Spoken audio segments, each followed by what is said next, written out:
Well, good morning, good afternoon, everyone. I'm Elliot Kallen, and welcome to another exciting episode of Meet the Expert with Elliot Kallen. Today, it's an entrepreneur's dream. We're going to talk about one entrepreneur's journey in the cosmetics industry, particularly the vegan cosmetics industry, where he has learned that leadership and core competencies are so important in an ever-changing market, and that market is dominated by multi-billion-dollar global giants as he begins to chip away at it and experience 2008 and COVID and retail and direct consumer. So for you entrepreneurs that listen to this and want to get your product and service to market in the most efficient way they can, you're going to love this episode. If you need to reach me, it's Elliot, ELLIOT, at Prosperity Financial Group, and it's 925-314-8503. So let's get started. Well, good morning and good afternoon, everyone. I'm Elliot Kallen, CEO of Prosperity Financial Group. Welcome to another podcast of Meet the Expert with Elliot Kallen.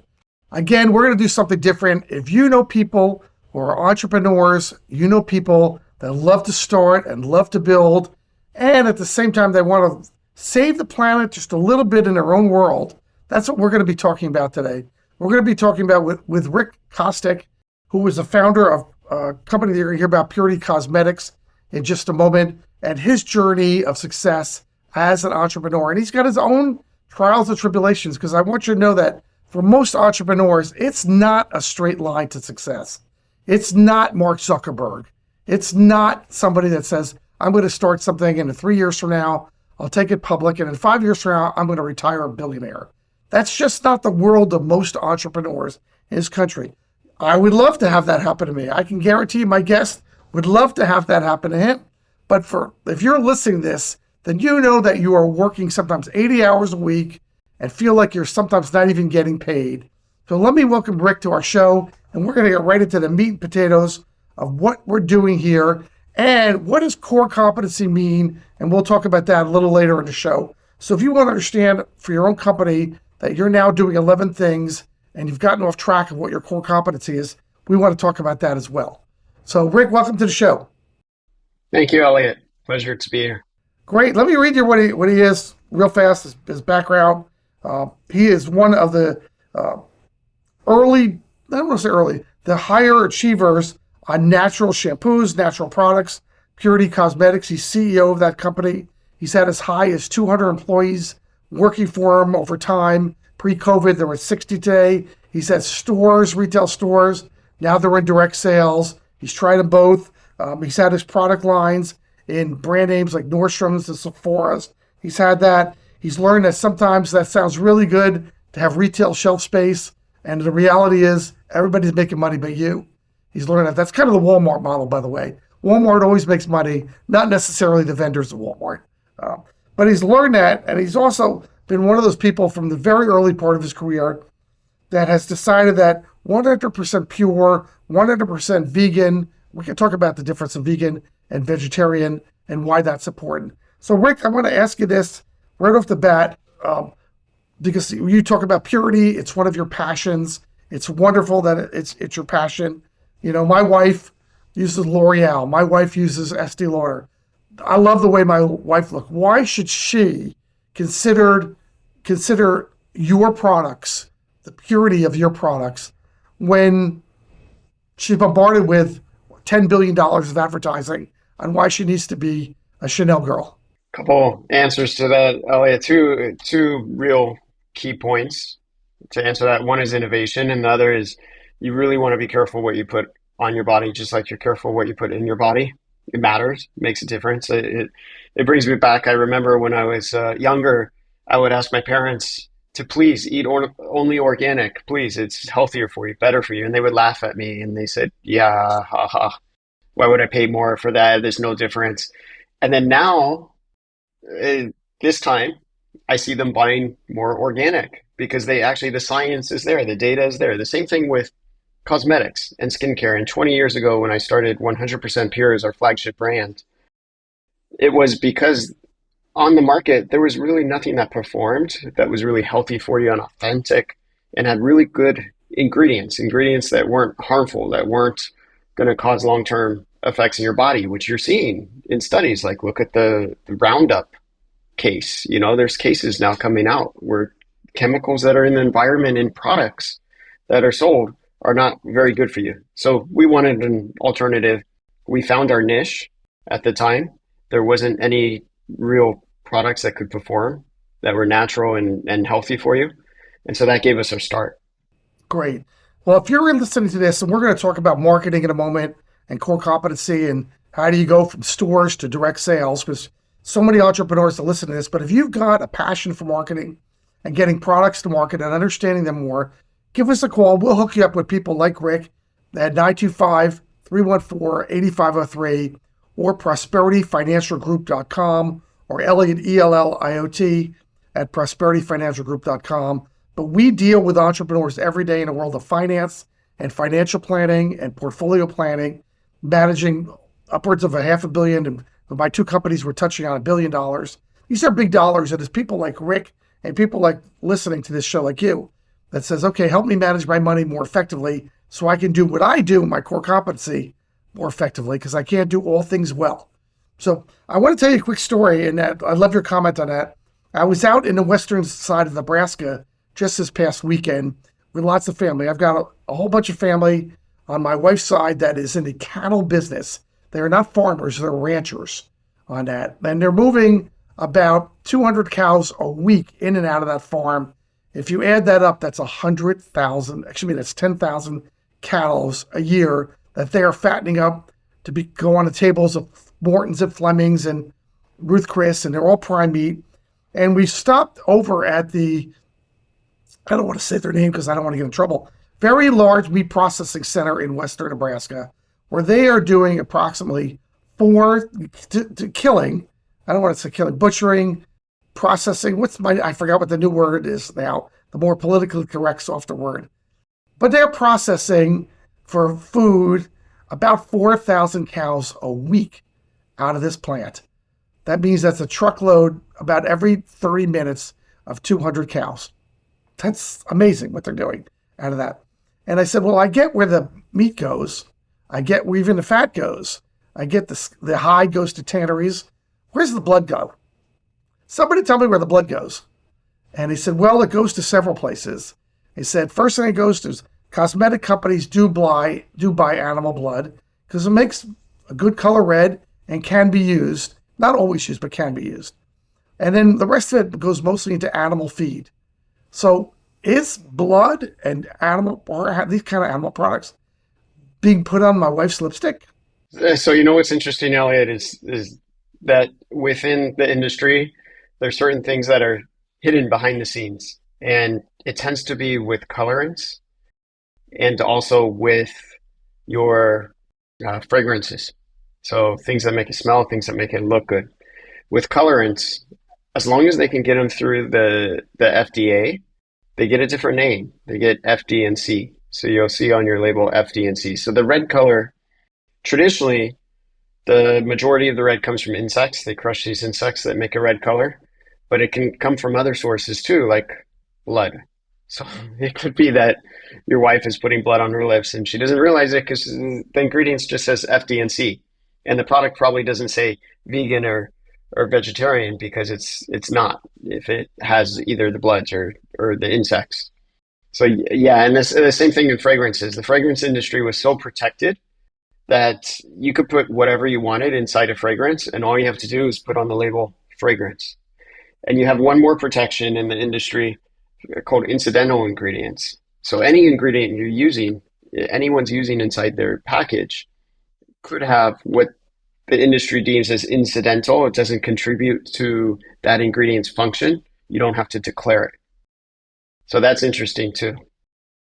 And then they tried to pass regulation to help make things better, but that's created more mess. As much as it's tried to make things better, sometimes regulations has its pros and cons, but that's another topic. If you want to dive into it, we could. Well, I want to talk about your journey as an entrepreneur because we're attracting so many entrepreneurs to this show. And if you're listening to this, share this with an entrepreneur that you know, because they'll understand that being an entrepreneur, sometimes it's a journey. And so I want you to talk about a little bit about your journey here, because you created a retail brand You had retail stores, exceptionally traditional. Now you're being very non-traditional in that. In between there was a crisis, of unbelievable proportion here. Tell us a little bit about your journey here, there, Rick. Sure, sure. So I think I was born entrepreneur. Just the gene hit me early when I was a kid. I was always trying to make money, do jobs, come up with ideas, sell things. When I was a little kid, I just enjoyed like seeing money grow. And I would keep track of all my expenses on Excel as well. And I learned about stock investing early. And there was a story I read that really inspired me, The Richest Man in Babylon. And so it was a combination of this entrepreneurial bug and that story, The Richest Man in Babylon, that made me realize this is what I want to do. I want to go out, be an entrepreneur, do good things for the world, and build wealth. And when I was in college, I was a coder at UC Berkeley. So I built websites at the end of the 90s, and I built a website for a salon. The salon owner said, teenagers have money, but they don't have products. And I thought, well, we just built your website, and teenagers are on what we used to call the World Wide Web. And we can enable it for e-commerce if we can come up with some products. And so we came up with some products. We raised a little bit of money, and we also pitched Sephora and pitched Nordstrom. And when I think about the beginnings of when I started, this company is my second company I started, the one that I've ran for 20 years. That first company we sold to a distributor. And then I met my current partners and we started 100% Pure in 2004.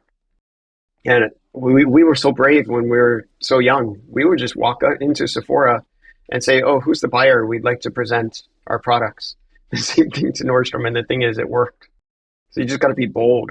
I love that. Now, you got caught up with opening retail stores and then COVID hit. Tell us that story. Yeah. So over the years, we were primarily D2C. We had a big break when we partnered with the home shopping network, QVC, back in 2006. Then the first recession hits. So we've gone through a few recessions.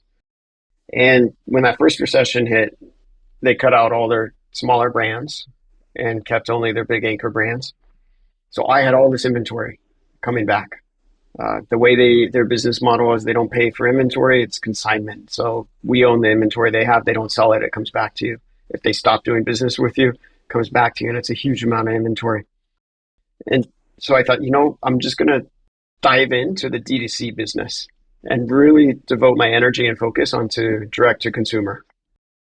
And focused on the website, and we built up the website business. Then a few years later, in the early teens, it was like, the website, it's really hard to acquire customers. But we opened a couple stores. In 2006, we opened our first store. It's a Berkeley location. And we didn't do it because we thought stores was a good way to do business. We were just curious and thought, it'd be cool to have a store. We were just young entrepreneurs just thinking, oh, it'd be cool to do this. We saw a space release called The Landlord, and we didn't have much money. And so we just went to a sign shop, went to Office Depot, bought the cash register at the time, which you don't really need anymore, and opened up business. And it was profitable from the first year. And then we tried a second one in 2012. I have two business partners. In 2012, I asked them, I said, can we do another store? And so we opened our second store in a shopping center called Santana Row in San Jose. And that was 2010. And that's for those who don't know that's an upscale shopping area. Santana Row, it's the kind of stores you'd expect to see Saks Fifth Avenue in, and specialty shops. So the people that shop there are expecting to spend more money than they would at a normal mall. Correct. And then sometimes you need luck. So sometimes it's a combination of luck and hard work. And the San Francisco airport authorities walked through our store and they reached out to us and said, would you open a store at our airport? We had to still apply into the bidding process, but we found out about it and got networked and connected because of that. And then we opened our third store at the San Francisco airport in 2012, which was a fantastic store. It did really well. And I thought, wow, stores are easy. You just open them up and it makes money. Because I had 3 successes in a row in my local market. And so I thought, I can acquire customers this way too. So I opened 13 more stores in a period of like 2 years. And I did them around not just in my home market, but different areas of California, Oregon, Seattle, one on the East Coast, one in Chicago. And they didn't all work. They worked as a whole pretty much, and it was pretty good for a customer acquisition standpoint. But when COVID hit, it just tore it apart. No one went to your stores. You're paying staff. You're trying to pay rent. And we had to figure something out to survive and barely made it through, I would say. So where are you today in the world of marketing? Yeah. So during COVID was a really tough time for us because not only did no one visit the stores, but we were selling internationally. One of our biggest markets was Australia. Australia went on lockdown. So it went from something to nothing overnight. So that went to zero. And all the other brick and mortar stores we were selling to cut in half. So we had some go to zero, some go to 50%. Our online was the only thing that really saved us through that time. And it was relatively flat. Luckily, we qualified as I forgot the term, but it's a business that's allowed to operate during COVID because we did personal care. We provide essential items. We did essential items that people use every day. So we were able to continue operating. Thank goodness. If we weren't able to, I don't know if we could make it back then. And we also had the capacity to make hand sanitizers in large amounts, which I tried to do. But there was a media campaign about some guys hoarding 10,000 units. And so Amazon, Facebook, everyone restricted advertising, and there was no way I could sell it. It cost us money to make it. I needed to sell it. I couldn't give it out for free. It would cost me money to make it. We were hurting. And so that didn't work. I find it kind of ironic because we tried to do it and we had capacity. We could have made, 250,000 hand sanitizers a month, but couldn't do it. But we made it through. Well, let me ask you a question. Now, you made it through. You're doing direct to consumer right now through the internet, which lots of people listening to this are doing that. And again, we're talking about entrepreneurship with Rick Kostick. He is the CEO of 100% Pure. It's a cosmetics company that's vegan. I'd love to know how a cosmetic product is vegan versus vegetarian, and somewhere along the way here, you can explain that to me. But and it's Purity Cosmetics is what it is. So for people that matters to. He's got a great niche and it's direct. Somewhere along this journey, and if you need to reach us again, it's Elliot at prosperityfinancialgroup.com, ELLIOT. We'd love to hear your feedback and love to hear comments about that. And this is for entrepreneurs. We know that as we build portfolios, we've learned over the years, Rick, that our core competency is working with clients and helping them enter and be in retirement and understand what that means and have a successful retirement, because we don't want them watching 6 hours of TV a day. But it took us a long time to understand our core competency, because some people think it's portfolio building is our core competency. Now, there are lots of good portfolios out there. We learned about that too. Some people think it's marketing. There's a lot of marketing we do, but there are really good marketers out there. We learned that our core competency is this: one-on-one relationships to develop positive outcomes for our clients, where people don't understand that if you don't have the why, you're not going to figure out the what. So what have you learned about core competency? Is your core competency, Matt, in the cosmetics world, in the marketing world, in the distribution world, in the website world? What have you learned on this journey? Yeah, so it's funny because during COVID, we restructured. So we closed the stores. I had to re-engineer the company to reduce expenses to make it through. And some of the decisions we decided to do is to outsource the warehousing, because we were warehousing and fulfilling all the orders out in Silicon Valley. We also had the manufacturing at that time on a smaller scale. And so when we outsourced the warehouse, it was a disaster. We found out that who we outsourced to was not as good at doing it as we were. And it's ironic because being CEO of the company, I could spend literally 4 hours a week with the warehouse out of my schedule. Yet we ran it better than the 3PL partners we have. And part of that was because I just had good people that could manage it well. But also we set a high bar for ourselves. So we thought ourselves were not running it well enough. and that someone could do it better. But really, it was a core competency. We were really good at fulfilling, and it was part of our customer experience and customer service. We would take care of our customers. We would ship right away. We made sure all the orders were packed with care. Sometimes we put notes in the orders. That was part of our experience.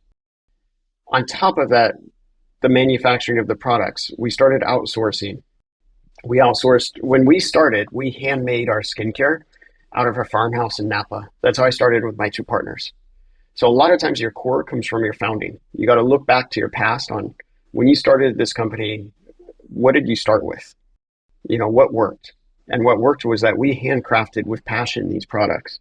It was 21 products. Today we have a catalog of 400.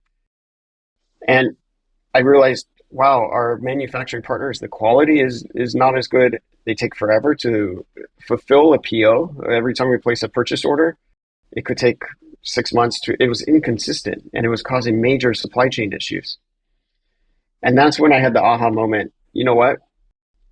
The warehousing, I can't get back that easy. Sometimes you make a decision, you change the company, it's really hard to build it back. But the manufacturing, I'm going to lean in because this is truly, truly core to the brand, is the quality of ingredients, the quality of the products, and also the supply. We were able to consistently supply back then even bigger retailers, bigger distributors, and we wouldn't run out of stock because we manufactured, we controlled it. So that's how we figured that out. And now we're investing into our manufacturing. So the manufacturing is scaling from almost nothing to a very large business, I would say, just because of this shift. So is your core competency, as you've learned, in the distribution side of the business versus the manufacturing side? So there's a few usually you have a few key points behind a brand or behind a business that's core. Our core is our product quality and our customer service. And the warehousing fulfillment is related to the customer service. Because we used to be able to do things in customer care that we can't do with a 3PL partner. They're not as responsive, they're not as fast, and they're not as caring. Okay. So your journey, we're talking with Rick Kostick, we're talking about core competencies, we're talking about entrepreneurship. We're going to be talking about leadership in a moment.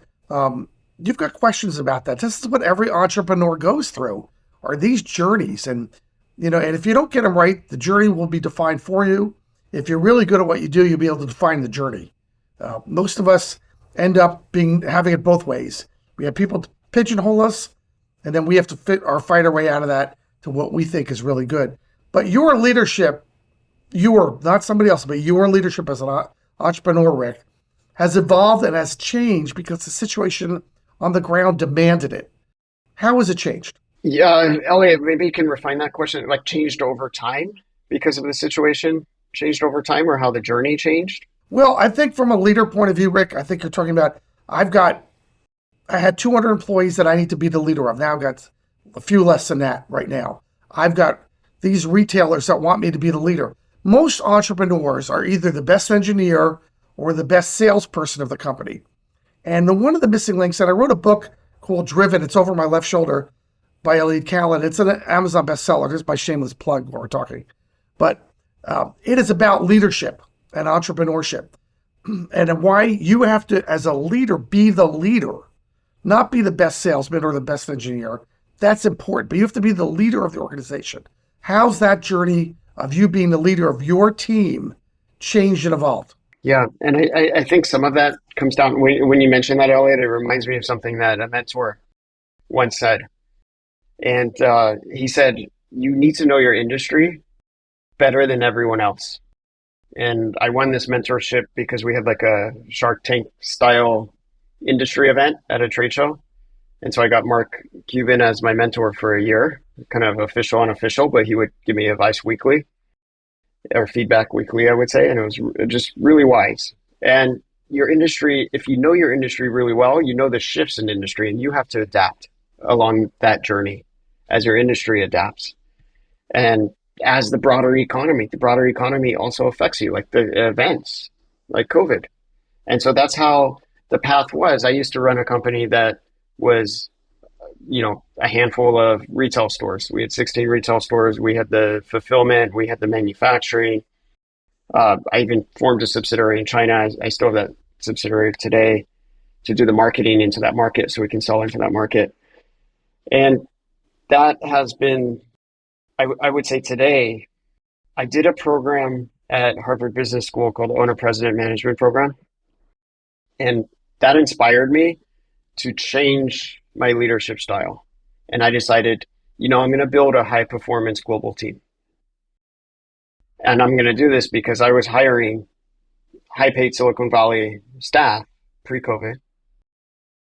They went remote during COVID. It was really hard to bring them back to work. They did not want to come back to work. And it dawned on me, why am I paying so much for remote staff in Silicon Valley if I can hire anywhere? And people are good all over the place. So, you can hire from all over the US, outside the US, build your teams even outside the US, extend them. And that's what I really focused on as a leader, is building more training programs in the company. So we train future leaders and we look for talent everywhere. That's great. And where do you think your industry is in 5 years, and where are you in that industry? One thing you always want to think about in any industry you're in is what would be the disruptive technology that would make your business go bankrupt? And that's something I really struggle with cosmetics. It's like, what is that technology? So you say 5 years, I don't think that technology is there yet in 5 years, but eventually we're going to have to figure that out. You should always try to figure that out when you're running your business, and then invest in that technology when you do figure it out, because that will be your pivot at the time to survive. But in 5 years, I do see certain trends in the industry as transparency. People are caring now a little bit more. I would say a lot more about what's in their bodies, what they put on their bodies. It's way different than 20 years ago. And also sustainability is really key. People are caring more about the earth, and that you also operate a business with a purpose. People want to support businesses that exist to make something better, to improve the world somehow. They don't want to invest, they don't want to support businesses, and employees don't want to work for businesses just to make the boss richer, more wealthy. They want to support a business and support people that want to make the world better. I think that's great. Character counts. That's a great way to end it here, Rick, is character counts, doesn't it? So, Rick, if people want to reach out to you, they want to learn more about Purity Cosmetics, they want to learn about the difference between what's being used, the L'Oreal and all those retail stores, Chanel, that spend billions of dollars to get you to buy their product. You're obviously not a fraction of them, and you're always going to be a fraction of them in the vegan world of healthiness. How do they reach you, Rick? Yeah, they can reach out. LinkedIn is a great way to reach me. Connect with me on LinkedIn is the best. I do check my email. You could write to my email is Richard is my formal name at puritycosmetics.com. That will get to me. My EA looks through my email, so she may get to you first, but she will forward to me anything that I should put eyes on.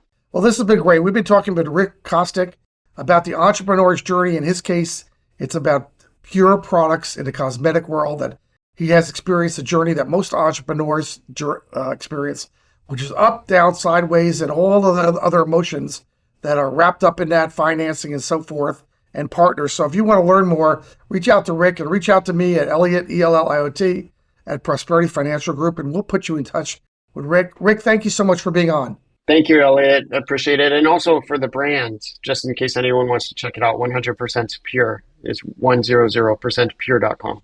Check out my products. Take a look at it. You're going to look better than me no matter what you put on your face. Thank you, Elliot. Have a great day, everybody. We'll see you again soon.